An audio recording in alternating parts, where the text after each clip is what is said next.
বাজে এখন রাত 10:01। আমরা এখন দাঁড়িয়ে রয়েছি কলকাতা রাজবাড়ির সামনে, আর তার সামনে এরকম লাইন। আজকে হলো 1 এপ্রিল। 1 এপ্রিল থেকে 4 এপ্রিল ওদের এখানে অফার চলছে।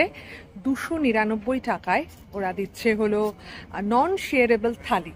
তো সেখানে চিংড়ি থাকছে, চিকেন থাকছে, মাটন থাকছে, তো এরকম অনেক কিছু আছে। তো আমরাও ভেবেছিলাম আসবো, জাস্ট এই ভিড়টা দেখো, এইরকম একটা ভিড়। কিন্তু শেষ পর্যন্ত আমরা এখানে আসিনি এবং খাইও নি, একটাই কারণ। এবার সেই কারণটা তোমাদেরকে একটু দেখাই। জোম্যাটোর এটা রেটিং 52 জন রেটিং দিয়েছে, 2.9 রেটিং দিয়েছে।